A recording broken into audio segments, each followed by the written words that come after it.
Very warm welcome in the class of Mathematics 1.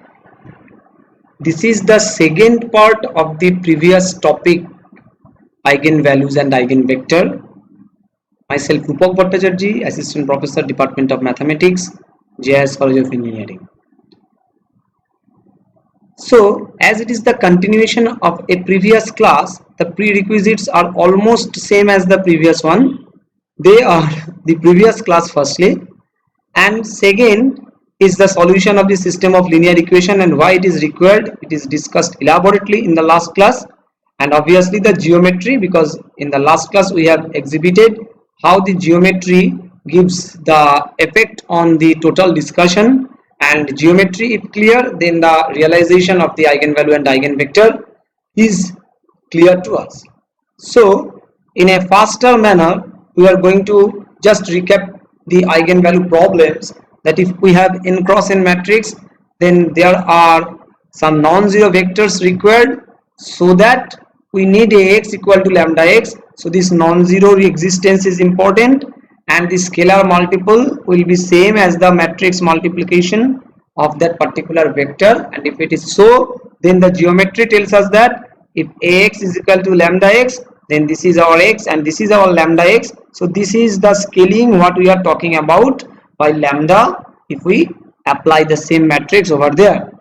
Now in the next part we are having the same definition just for the recapitulation of this class. So the eigenvector is going to be for a square matrix n cross n, and it requires a non-zero vector such that Ax is equal to lambda x is required, and then we are calling this scalar lambda as the eigenvalue and the corresponding vector x as the eigenvector. So if we have already given the example that 4 is the eigenvalue, then what we have to show that Ax minus lambda x, for this it is Ax minus 4x, has to be the null vector. You can do this simple calculation for this matrix and you will get this will be null vector. So lambda is equal to 4 is going to be the eigenvalue of this given matrix. Now the characteristic equation, it was actually applicable here as well as it is required for finding out the characteristic polynomial first, then characteristic equation, and then the characteristic roots. So if Ax is equal to lambda x is taken, then eigenvectors x will be calculated by solving this, and look at this, the requirements are x must be non-zero, then we have to find out a minus lambda I on x equal to 0 have non-trivial solutions. These non-trivial solutions are going to be our eigenvectors. Then a minus lambda I is non-invertible if it is 0, and then it is called characteristic equation. So from this actually we are finding out this one. So what we do, solving determinant of a minus lambda equal to 0, we find out the eigenvalues. It is already discussed with the examples. Today I am in a little hurry because I have to show you some more problems depending on eigenvalues and eigenvector calculation. Now if we want to find out the eigenvalue for this particular problem, so we have to calculate a minus lambda I, that means the subtraction of lambda from the principal diagonal, so we get this one. Then this equation will become this, and this will be a quadratic equation because it is a 2 cross 2 matrix. We know that depending on the order of the square matrix we will get the number of eigenvalues same with this one. So solving this, writing it in this pattern, we can get lambda equal to 2 and lambda equal to 3 are the eigenvalues. Now in the similar manner, if we are trying to find out the eigenvalues of the third order matrix, then also the same problem will be done. The principal diagonal will be subtracted by lambda, and then this determinant will be calculated. It will be equated to 0. After solving it, we will get the eigenvalues of this particular given matrix A. Here we got it as minus 5, 0 and 2. So let us have a very beautiful technique of this particular problem.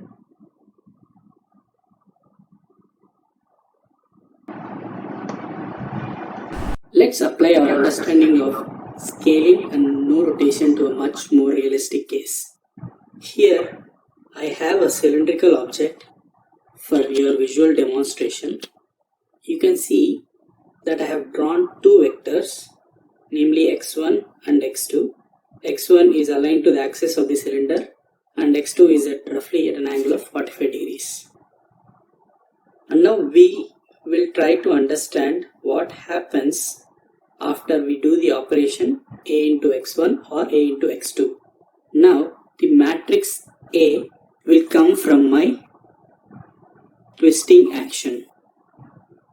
So after I twist this object, closely observe x1 and x2 and see what we obtain as A into x. So observe x1 initially. So it was initially horizontal, now it is being rotated and scaled. Try to see it again. Let's do the same thing for x2. Now place your attention on x2. Do you see this? It is clearly visible that it is just scaling in place and there is no rotation. I can also twist the other way around. The same thing that is happening. Scaling and no rotation. And hence from our understanding we know that x2 is the eigenvector and x1 is not. And let's see where this concept is being used in a real world application. So I think you have enjoyed the real life problem and how it can be visualized by the concept of eigenvalue and eigenvector, what we have stated elaborately in the last class, that scaling part, rotation part, both of them, and only scaling. This only scaling is only the important thing for this eigenvalue and eigenvector. So we have some real life examples of eigenvalues, eigenvector in the concept of car. There are various examples like bridge problems, and there are some things that when some resonance problems, and similarly the cars that the axles when we are actually thinking about the twisting factor stress, and this depends on the values what we are going to calculate for the eigenvalues, that the critical values will be calculated from the concept of eigen. Now we are going to solve some problems. What are the practice problems for today's class decided in the manner of eigenvalues repetition. So first problem what we are taking as our matrix as 2 4 6, then 0 2 2, and then we are taking it as 0 0 4. So for this, if you are solving for eigenvalues, you will get they will be 2 2 4. So first observation is that they are repeated eigenvalues. Now for lambda equal to 2, if you are trying to start your calculation, then your matrix will be A minus lambda x, 2 minus 2, that is 0, then 4, then 6, then 0 0 2, because 2 minus 2 will be taken as the principal diagonal, then 0 0 2. So this is your x minus lambda x, and our target is to find it the echelon form of this one. So we will not disturb 0 4 6, it will be kept as it was. Then we will not disturb 0 0 2 as the number of zeros are increasing, and obviously we are making R3 minus R2 will give us 0 0 0. So it is in now echelon form. The rank is 2, which is less than 3, which is nothing but our number of unknowns. Number of independent parameters will be 3 minus 2, that is 1. But how to represent them? So if I want to write it is in the reverse order, that is 0 4 6, then 0 0 2 0 0 0 on x y z is equal to 0 0 0. We are getting it as 4y plus 6z is equal to 0, means 2y plus 3z is equal to 0, and then 2z is equal to 0. From this we can get z is equal to 0. Putting it in the first equation, we get y is equal to 0, but there is no restriction on x, so we can take x equal to k. So the result x, y, z can be expressed as k, taking k common, it is 1 0 0. So the eigen vectors are in the form of 1 0 0 and its scale portion for lambda equal to 2. For lambda equal to 2 it is done. Now check that for lambda equal to other cases, suppose we are taking lambda equal to, now lambda equal to 4 is taken, so a minus lambda x will be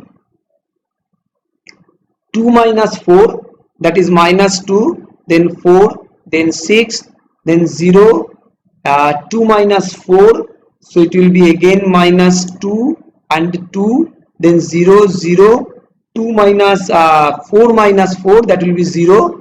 So we have not to do anything, it is automatically coming into echelon form. So the algebraic equation converted from this one will be minus 2x means minus x plus 2y plus 3z equal to 0. We are getting it from taking 2 common, and then minus y plus z is equal to 0. These two equations, because rank is equal to 2, here we get the rank is equal to 2 and the number of unknowns 3, so it is 1 less than number of unknowns. So this is the system. Now what we are taking from this y minus y equal to z, suppose I am taking y equal to k. So what you are getting, if y equal to k, then z will be also equal to k. We can put it over here, and y equal to k and z equal to k, if substituted in the first equation, then x will be coming as 5k. So the corresponding eigenvector will be 5k comma k comma k. So I can write it taking k common, 5 comma 1 comma 1. So what we are getting, that the eigenvector for lambda equal to 4 can be represented as k into 5 1 1, and for lambda equal to 2 the eigenvectors are represented as k into 1 0 0. So in the concept of the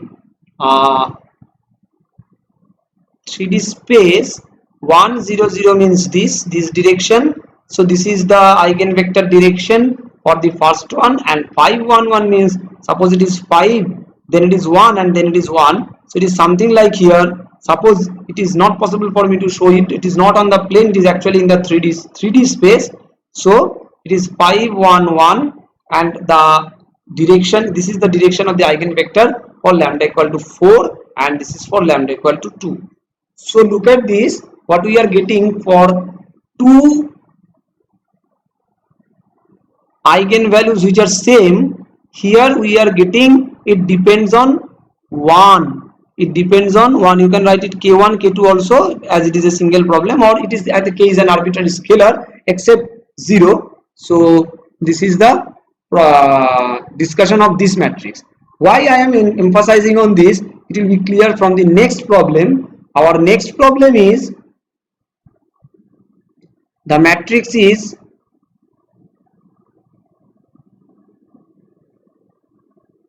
two 0 0 1 2 1 minus 1 0 1, and if you solve it, you will get three eigenvalues as 1 2 2. Look at this, up to this it is similar to the last problem, that there are one eigenvalue which is distinct, and there are two eigenvalues who are same. So we are starting the problem for lambda equal to 1. Now lambda equal to 1 will give you 1 0 0 1 1 1 minus 1 0 0. This matrix, this is not in echelon form, so we have to convert it into its echelon form. So how to convert it? Look at this, I can write it as 1 0 0, as there is no need to change the first one. Then R2 goes to R2 minus R1, so it will be 0 1 1, and for the last one this one I will write R3 goes to R3 plus R1, so 0 0 0. Now you can see that it is coming in the echelon form, and this form will give us the equation that x is equal to 0 and y plus z is equal to 0. From this we can write it as, taking y equal to k, we can write x is equal to 0, y equal to k, so z will be equal to minus k, so we can write that k 0 1 minus 1 is our eigenvector. And look at this, important observation is here the echelon form is achieved, rank of the matrix is 2, number of unknowns are 3, so the gap is 1. Keep it in your mind. But when you are doing the problem in the concept of the next eigenvalue, that is we are doing it for now lambda equal to 2, what we are getting, 2 minus 2 0 0 0 1 0 1 minus 1 0 1 minus 2, that is minus 1. Clear? So according to the conversion of the echelon form, first row will be going to the third row, so it will be 0 0 0, and this row will be coming in the third row will be coming in the first row, but it will be multiplied by minus 1, so it will be 1 0 1, and it is same as the second row. So if we do some step jump and we subtract these two, then we will get it is also 0 0 0. It is in echelon form, no issue, no problem. Okay, but observation is that here rank is 1 and number of unknowns are 3, so the gap of these two is 2, so the solution will depend on the number of independent parameters will be 2. So look at this, how we can write this is going to give us the algebraic equations as x plus z equal to 0, and no other equations are coming. So x plus z equal to 0 if it is taken, then for if you take x equal to k, then z equal to minus k, but for y is a free one, so for this y can take any value, so you can take y equal to p. So for this calculation your xyz will be coming as k p then minus k. So look at this, it is k p and minus k. You can write it as, please concentrate very carefully, k plus 0 then 0 plus p and then minus k plus 0. So in the next line you can write it as k 1 0 minus 1 plus p 0 1 0. The important observation is that in the last problem, if we can go look at this, it is k into a single vector, and it is k into a single vector. The concept of linear independence and linear dependence is very important over here. But here what we are getting, that scalar multiplication of a single vector, and it is combination, it is linear combination of two vectors where 1 0 minus 1 and 0 1 0 are in such a way placed that you are not able to represent the eigenvector in a scaling of a single vector. So look at this, yes, obviously you can take the example that I am taking k equal to 1 and p equal to 1, my eigenvector for lambda equal to 2 will be 1 1 minus 1, it will be true. Similarly someone can take k equal to 2 p equal to 3, for that eigenvector will be 2 3 minus 2, all are correct. But the basic difference between this problem and the last problem is the dependence, the linearly dependence and linear independence of these two factors. So that is why they are up to this, they are same, that there are repeated eigenvalues. But when you are doing eigenvector calculation into some inner sense or deeper sense, it is different problems. So finally our practice session is done. We are just going to conclude our discussion over here by mentioning some properties that we know that if alpha is the eigenvalue, alpha is an eigenvalue of a matrix A, then we can get some conclusions like this. Alpha is going to be the eigenvalue of A transpose also. Similarly, if alpha is the eigenvalue of A, then K alpha will be the eigenvalue of Ka matrix. These are all properties. The proofs are very easy, but first of all you have to keep all these properties in your mind to make your life easy for doing some problems for eigenvalue, eigenvectors, as well as some MCQs.